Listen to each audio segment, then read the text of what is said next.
हाय दोस्तों, नमस्कार। मैं हूं आपका दोस्त आरिफ। दोस्तों, आपका हमारे यूट्यूब चैनल हेल्थ फिटनेस में आपका स्वागत है। दोस्तों, आज हम आपके लिए लेकर आए हैं एस्कोरिल एक्सपेक्टोरेंट का रिव्यू। तो एस्कोरिल एक्सपेक्टोरेंट के सिरप के बारे में हम आपको बताएंगे। इसका क्या काम है, इसका क्या साइड इफ़ेक्ट है, इसमें किस चीज़ में लिया जाता है। दोस्तों, हमारे साथ आप बने रहिए और इस वीडियो को लास्ट तक देखिए।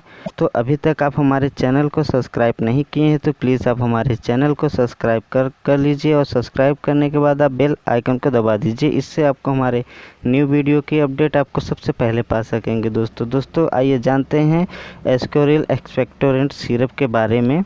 यह सिरप बहुत ही अच्छा ब्रांकोलेटस सिरप है और यह सिरप ग्लेनमार्क कंपनी बनाती है। यह सिर्फ 100 ml का आता है और 100 ml का MRP है 90 रुपये इसका प्राइस है। और इसकी पैकिंग बहुत अच्छा है और ये रेड और येलो कलर में है। और नीचे जो इसके गोल्डन कलर है, ये गोल्डन कलर में होलोग्राम है।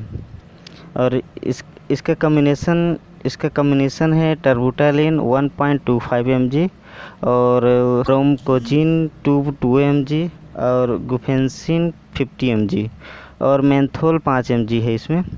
और ये एस्कोरिल सिरप बहुत अच्छा कफ सिरप है। ये सिरप आप अस्थमा में जो खांसी आती है उसमें आप यूज़ कर सकते हैं और बलगम वाली जो खांसी आती है उसमें भी इसका इस्तेमाल कर सकते हैं।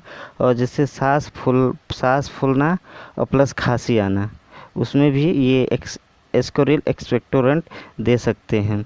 यह जो एस्कोरिल एक्सपेक्टोरेंट सिरप है, ये बलगम को पतला करता है और हमारे लक्ष्य को सारा बलगम आसानी से बाहर आ जाए और सांस लेने में हमको आराम मिल जाती है। और ये expectorant syrup Ascoril expectorant syrup बहुत ही अच्छा सिरप है। ये मार्केट में हर जगह अवेलेबल है। इसको आप हर एक मेडिकल पे आसानी से ले सकते हैं। और इसका जो साइड इफ़ेक्ट है, इसका कुछ खास साइड इफ़ेक्ट नहीं है। 1% साइड इफ़ेक्ट है, हेडेक फील होना और स्किन में इचिंग भी हो सकता है और थोड़ा बहुत हार्ट भी उभर सकता है।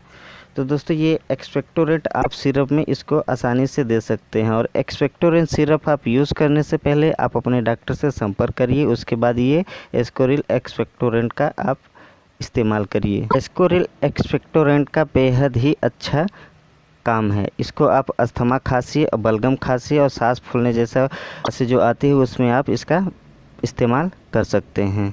तो दोस्तों, अभी तक आप हमारे चैनल को सब्सक्राइब नहीं किए हैं तो प्लीज़ आप हमारे चैनल को सब्सक्राइब कर सकते हैं और सब्सक्राइब करने के बाद आप बेल आइकन को दबा दीजिए। इससे आपको हमारे न्यू वीडियो की अपडेट आपको सबसे पहले पा सकेंगे दोस्तों। और इसके अलावा कोई और जानकारी